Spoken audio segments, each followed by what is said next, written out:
begitu banyak aktivitas sosial yang antum lakukan, ini kan memerlukan banyak relawan. Karena kan aktivitas sosial ini kan dibayar dengan senyuman, terima kasih, bukan dengan uang. Betul. Jadi mereka perlu relawan. Betul. Tentu perlu relawan. Nah, ini bagaimana cara antum merekrut relawan ini? Oke.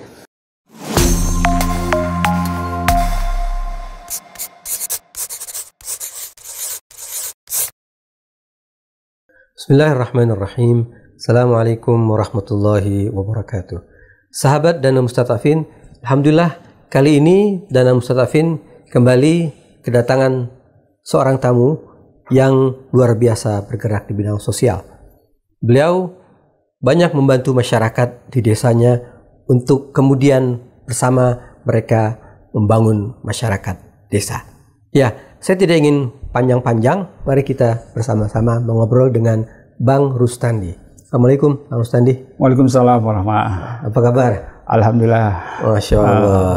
Ya, ini terima kasih pertama-tama sudah datang di podcast Dana Mustadafin.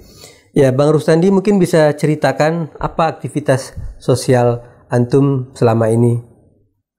Bismillahirrahmanirrahim. Assalamualaikum warahmatullahi wabarakatuh. Assalamualaikum. Pertama-tama saya mengucapkan terima kasih atas undangannya hadir di sini di tempat yang sangat luar biasa, tempat orang-orang hebat di Dana Mustadafin. Kegiatan saya tentunya pertama saya tinggal di Garut, Jawa Barat, tinggal di sebuah desa terpencil yang bernama Desa Cibonar, dan ada satu kampung namanya Kampung Cirangkong di Kecamatan Malangbong. Aktivitas saya bersama teman-teman, kita ada satu tim relawan, tim pegiat sosial yang bernama Permabi. Apa itu Permabi? Permabi adalah Peduli Masjid Ahlul Bait Indonesia. Kita bergerak pertama kali didirikan tahun 2010. Permabi bergerak melakukan kegiatan bersih-bersih masjid, renovasi masjid, dan perawatan masjid tentunya. Dan terus panjang waktu beriring berjalan, kegiatan ini juga berkembang, tidak hanya konsen pada masjid, tapi juga pada kegiatan masyarakat yang lain, mulai dari pengadaan air bersih, pugar rumah, terus juga ada kegiatan memperbaiki sarana umum, jalan, jembatan, irigasi pertanian, dan yang Masya Allah. Ya, mungkin sebelum antum ceritakan yang tadi, saya tertarik dengan bersih-bersih masjid. Ini sepertinya agak asing ya untuk mungkin saya mendengar atau mungkin juga banyak orang. Kenapa Permabi concern untuk bersih-bersih masjid? Pertanyaan yang sama atau keheranan orang ini bukan cuma antum ya, tapi mungkin banyak orang yang heran, kenapa sih kok ada orang yang bersih-bersih masjid? Bersih-bersih masjid ini kan biasanya tidak dipandang, hanya pekerjaan marbot orang tua, atau bahkan maaf misalnya nenek-nenek. Tapi tentunya kegiatan ini punya alasan kita lakukan. Itu kalau masjid di desa ya. Kalau masjid di kota sudah banyak pekerjaannya ya. Oh iya, betul. Ini kita di desa ya. Betul, di desa kan ya. seperti itu. Nah, kita tergerak tentunya dengan satu visi, satu misi, bahwa ingin pertama apa sih yang kita ingin berikan pada tempat ibadah yang mulia ini. Apa sih kontribusi yang kita bisa lakukan, dan kita tergerak untuk melakukan hal yang paling mungkin tidak dianggap oleh orang, yaitu kita mulai dari bersih-bersih masjid, membersihkan WC-nya. Tentunya ini punya tujuan bahwa kita ingin menjadikan masjid ini sebagai pusat dari kegiatan masyarakat, tidak hanya dalam tanda petik ya sholat saja, tapi masjid ini menjadi pusat dari kegiatan masyarakat. Ya, maaf mungkin kalau saya berbicara seperti ini, memang kebanyakan ketika kita sholat di desa, di kampung-kampung itu masjid-masjid ya, maaf nanti kadang-kadang toiletnya airnya nggak ada, terus kotor. Ya, jadi mungkin ini berangkat dari sini mungkin Permadi ingin mengajak masyarakat bahwa ketika orang mengunjungi masjid air nggak ada, kemudian toiletnya kotor, sehingga orang enggan atau orang agak merasa risih ketika masuk ke masjid. Betul Ustaz, betul sekali. Dan jadi tentunya memang kondisinya juga seperti itu ya, karena di kampung ya, di desa. Dan akhirnya juga jadi dari kegiatan tadi ini muncul kegiatan yang lain. Seperti yang antum sampaikan tadi, betul sekali bahwa masjid di desa kadang airnya tidak ada. Bahkan karena masjid di beberapa masjid ya, atau di musola-musola kecil itu masjidnya itu atau musolanya airnya dari air selokan, itu biasa di sana. Yang buat orang kota bisa jadi itu mereka agak riskan untuk menggunakan air itu karena airnya kotor. Nah, dari sini juga kegiatan Permadi berkembang mulai mengadakan pengadaan air bersih untuk rumah ibadah.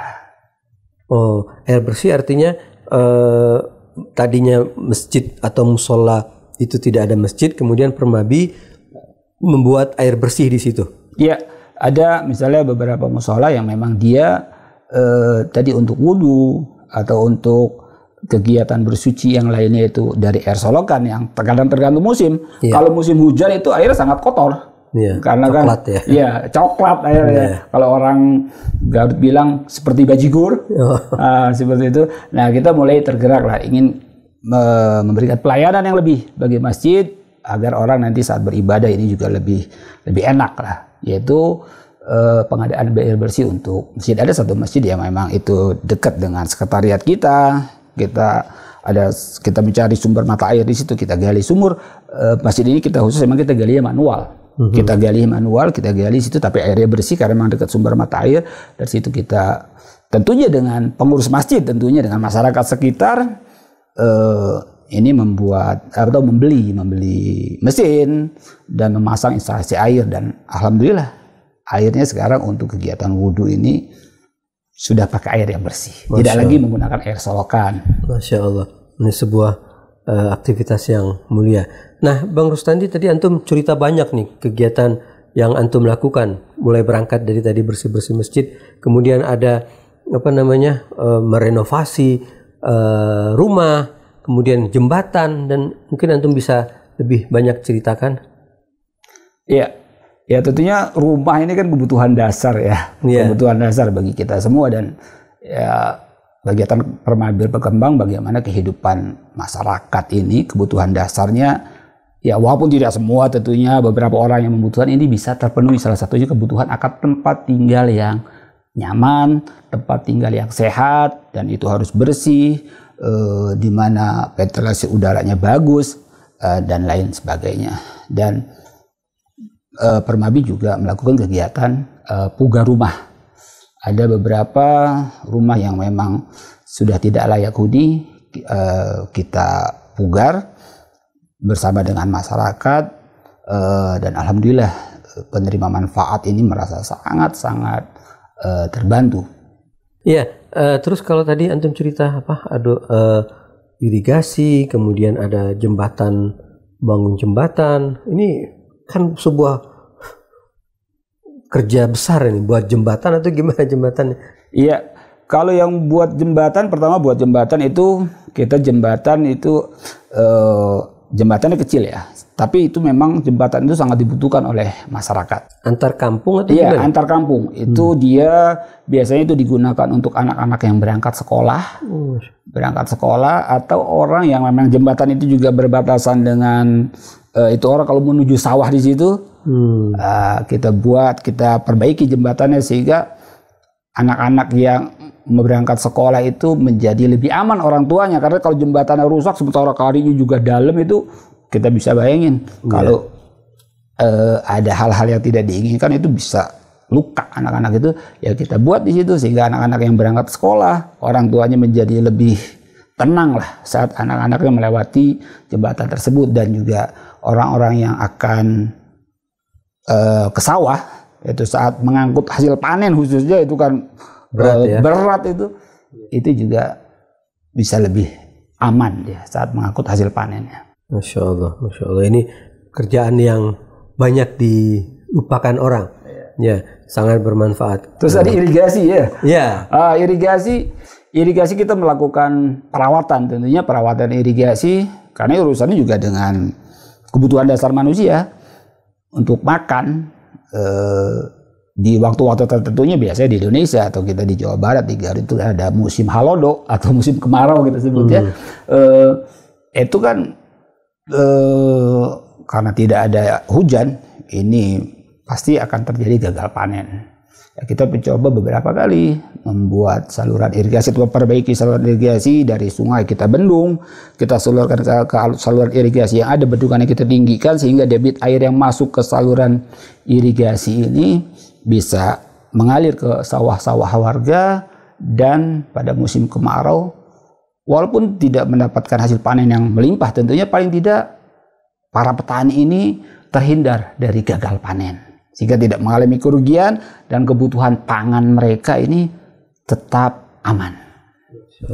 Iya, terus saya dengar juga antum membuat air bersih untuk beberapa kampung, itu gimana? Oh iya, ini ceritanya juga panjang kan? Iya. Ya. Justru memang kita pengen dengar cerita-cerita yang inspiratif. Iya, ya kayak di Garut orang kadang melihat gitu ya, melihat di Garut, bukan Garut ini pegunungan, air melimpah, gitu loh. Dan air bersihnya banyak. Tapi ya enggak semua Garut seperti itu. Di tempat di mana saya tinggal di daerah Malangbong, itu ada beberapa tempat itu kalau musim kemarau itu warganya kesulitan air bersih. Bayangkan itu kalau pas musim kemarau di mana mereka tidak dapat air bersih karena sumber mereka kering, saluran air kering, dan mereka harus berjalan cukup jauh ke sumber air yang itu juga banyak orang yang mengantri di situ. Ya bisa bayangkan kalau di kampung nggak ada penerangan, mereka malam hari mau buang hajat, ini kan sangat-sangat miris ya. Miris lah. Nah dari situ ya kita melihat, dan ada perwakilan warga yang mendatangi saya khususnya mencari solusi, meminta solusi gimana caranya kami ini kekurangan air bersih, dan ya kita dari Permabi dan beberapa teman yang lainnya ini juga akhirnya melakukan kegiatan pengeboran sumur itu, dan menyiapkan juga tangki penampung air yang lumayan besar, dan masyarakat di sekitar daerah yang keringan itu, kalau nggak salah saya itu mungkin sekitar 1 RT sekitar 30 atau 40 rumah itu ini bisa mendapatkan air bersih, dan pada musim kemarau kebutuhan mereka akan air bersih ini tetap terpenuhi, dan tidak lagi mereka malam-malam harus ke pancuran. Mereka malam-malam ke pancuran ini tidak lagi, tapi mereka sudah bisa di rumahnya masing-masing. Masya Allah. Ya memang kebanyakan dari mungkin masyarakat di kota tidak memahami. Mereka seperti yang antum sampaikan tadi, bahwa mereka mengira bahwa Garut itu kan gunung, air banyak ya. Yeah. Sama mungkin dengan Sukabumi, karena Sukabumi itu sumber mata air. Betul, perusahaan air itu pada ngambil di sana, tapi justru banyak masyarakatnya kekurangan air. Ya alhamdulillah ini antum hadir memberikan bantuan kepada masyarakat di sana atas kebutuhan air. Ya, Bang Rustandi, tentunya ketika antum menceritakan begitu banyak aktivitas sosial yang antum lakukan, ini kan memerlukan banyak relawan. Karena kan aktivitas sosial ini kan dibayar dengan senyuman, terima kasih, bukan dengan uang. Betul. Jadi mereka perlu relawan. Tentu perlu relawan. Nah, ini bagaimana cara antum merekrut relawan ini? Oke. Ya, kita Permabi itu berdiri tahun 2010 di Garut. Bagaimana pola rekrutmennya? Tentunya kita mulai dari jauh-jauh hari atau dari jauh-jauh tahun lah. Saya sendiri kan aslinya tinggal di Bogor, tinggal di Parung saya. Dan tahun 2007 saya hijrah ke Garut. Hijrah ke Garut, saya tinggal di Garut karena saya beristri orang Garut. Iya. Dan di situ ada sebuah komunitas kecil di kampung, dan ini ada yang ada yang mungkin lucu atau apa ya. Ini komunitas, kita ada di satu masjid kecil di kampung situ. Ini orang-orangnya kadang datang ke masjid, sholat Jumat, setelah itu selesai. Dan mereka kadang sesama jamaah itu tidak mengenal. Gitu loh. Tidak mengenal. Kayak orang kota dong. Iya. Kayak orang kota. Tidak mengenal satu sama lain. Ya kenal aja, sekedar kenal muka aja. Ya. Kita dengan komunitas kecil seperti ini. Bagaimana cara kita mulai? Kita mulai dengan tentunya saya dengan beberapa orang yang kita membuat tim kecil mendatangi rumah orang per orang, melakukan silaturahmi, melakukan kita aja sekedar mungkin ngopi ngerokok di rumahnya. Semua jamaah ini saya datangi dan kita ngobrol, apa sih setelah kita ada di masjid ini kita mau ngapain sih? Akhirnya setelah itu ya ngobrol-ngobrol dari obrolan itu kita membuat kajian. Dari 2007 kita buat kajian mendatangkan mubalik dari kota. Mendatangkan mubalik dari kota ini. Terus juga membuat training, pelatihan sampai akhirnya setelah secara ideologi, keyakinan ini sudah oke, baru berdiri kegiatan Permabi. Dan tentunya Permabi ini juga didukung oleh wanita. Oh iya. Jadi kalau ini menarik nih wanita. Kok bisa? Iya. Jadi ini kan nasib relawan ya. Nasib pegiat sosial ini. Pertama dia harus mempersiapkan rumah terlebih dahulu. Mempersiapkan rumahnya terlebih dahulu ini. Kadang banyak orang yang punya semangat yang luar biasa, tapi kalau dia tidak ada kerjasama di rumah yang bagus, ini nggak bisa keluar kadang. Makanya atau dia nggak bisa balik. Bisa. Itu dia. Benar, ini juga peran istri dan peran para ibu dari relawan kita ini memiliki peran yang sangat penting, bahkan nomor 1. Bagi Permabi, mereka ini adalah para istri atau para ibu dari relawan kita, dari anggota kita. Mereka adalah anggota kehormatan kita. Dan betul, setiap ulang tahun Permabi itu para ibu dari relawan kita, dari anggota kita, para istri dari anggota dan relawan kita, itu yang kita ucapkan terima kasih.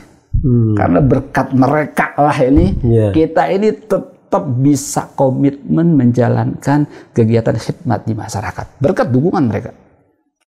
Jadi antum merekrut relawan ini, pertama antum rekrut istri atau ibu-ibunya dulu. Betul. Ya, betul. Jadi mereka dapat izin ya untuk betul. Ya, memang Bang Rustandi, ini kalau saya boleh tarik ke belakang, memang selama ini banyak masyarakat kita dalam tanda petik meninggalkan atau abai terhadap perempuan peran. Padahal dulu kalau kita melihat di zaman Nabi, bagaimana Sayyidah Khadijah itu betul-betul mensupport aktivitas dakwah Nabi, segala macamnya. Nah ini alhamdulillah antum kemudian merealisasikan, kemudian menjelaskan kepada masyarakat bahwa seperti inilah yang diajarkan oleh Nabi kepada masyarakatnya, bahwa peran wanita itu punya mungkin power yang luar biasa ya.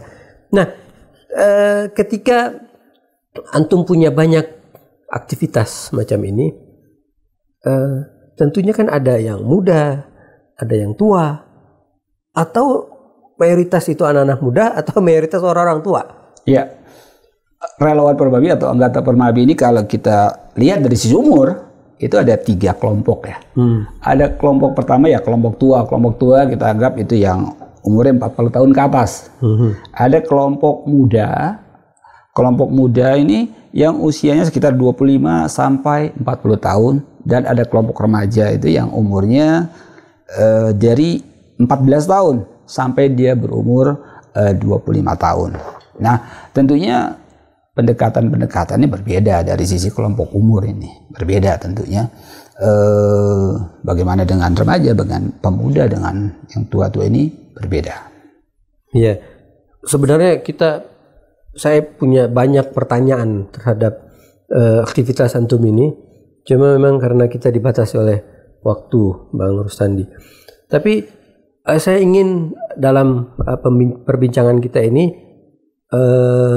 ingin khususnya saya mendapatkan sebuah inspirasi dari aktivitas sosial yang sudah antum lakukan selama ini, dan mungkin juga masyarakat atau para pendengar dari podcast DM ini mendapatkan inspirasi sehingga mereka juga kemudian mau mengikuti atau minimal mau ikut menjadi relawan atau lain sebagainya. Kira-kira selama antum melakukan aktivitas sosial ini, apa kesan yang betul-betul antum ingat?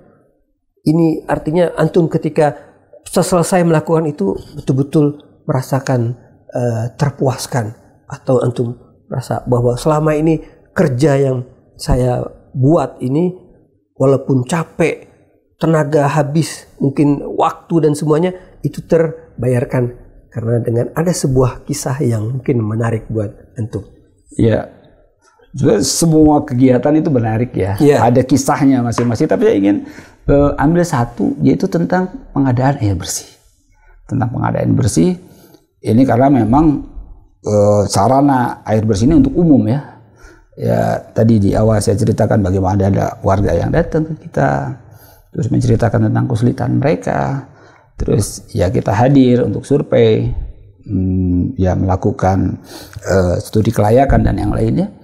Itu ya sampai akhirnya kita bekerja sama dengan lembaga sosial yang lain, ya sehingga kegiatan pengadaan air bersih kita mulai dari pengeboran sumur itu bisa dilaksanakan. Dan saat pengeboran sumur misalnya, itu warga berbondong-bondong datang menyiapkan, ya waktu kita nggak pernah minta, menyiapkan makanan buat kita, menyiapkan air, menyiapkan kopi, dan banyak hal. Atau bahkan ada yang sengaja mereka naik kelapa gitu, mereka naik kelapa, terus disediakan untuk relawan yang sedang melakukan pengeboran sumur.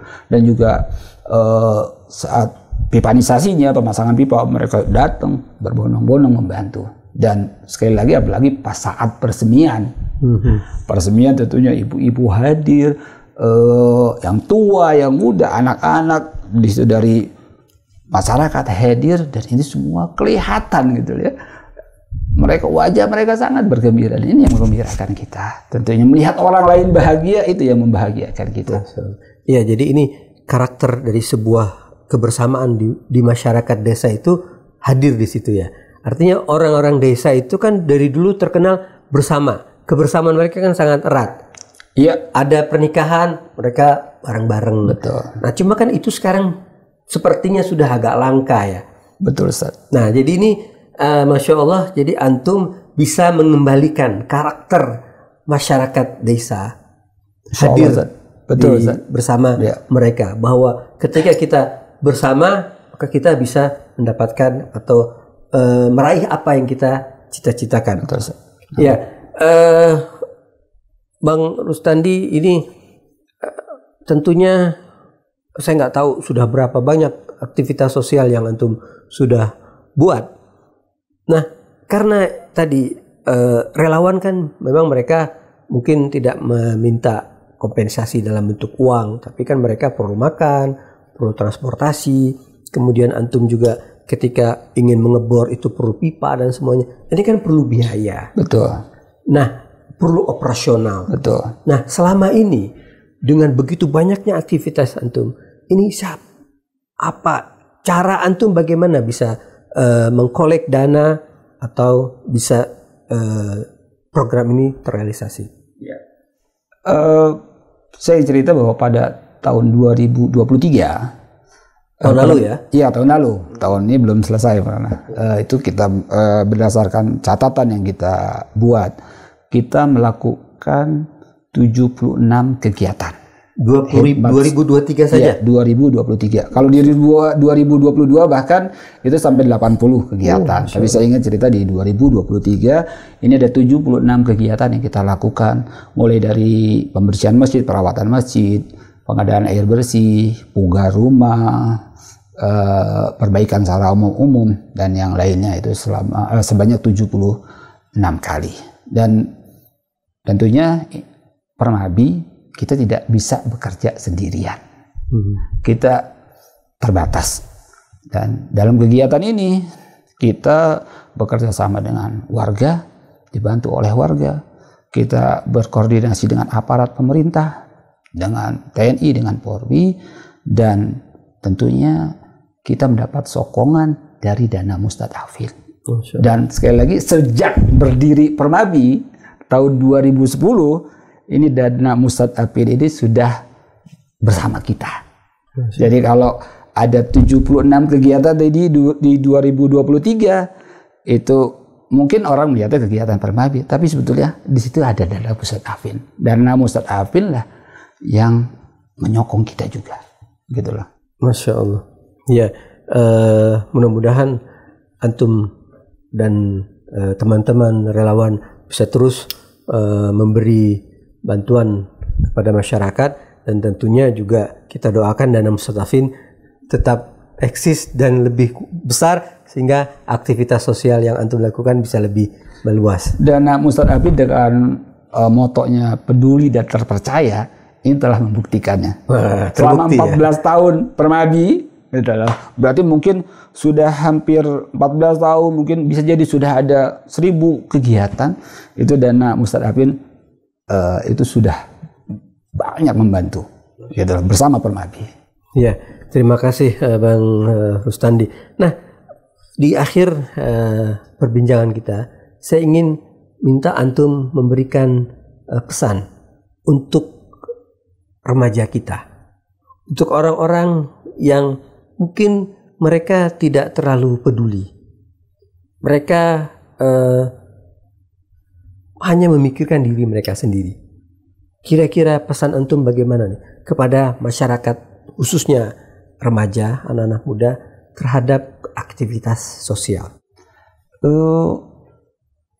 Menjadi muda itulah, menjadi pemuda itu semua orang suka, gitu loh.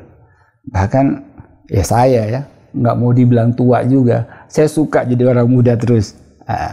Dan memang antum masih muda. Alhamdulillah. Pemuda ini memiliki peran yang sangat penting, dan saya katakan bahwa melakukan khidmat masyarakat, kegiatan sosial, pesan saya bagi para pemuda itu menyenangkan. Jangan dibayangkan bahwa melakukan kegiatan khidmat sosial ini capek, tapi buat orang-orang yang anak-anak muda kita itu menyenangkan. Satu contoh, pemuda ini memiliki peran yang sangat-sangat besar. Ada misalnya satu cerita, kita biasa dibuat terpisah. Anak muda ini melakukan kegiatan yang satu, yang lebih tua lah ya, memberikan kegiatan yang lain. Nah, anak-anak muda ini mereka lebih konsen pada saat memberikan masjid. Ada masjid, ya kita juga kadang berjalan tidak mulus ya. Ada masjid yang awal-awal itu menolak kehadiran kita Permadi karena yang datang tua-tua.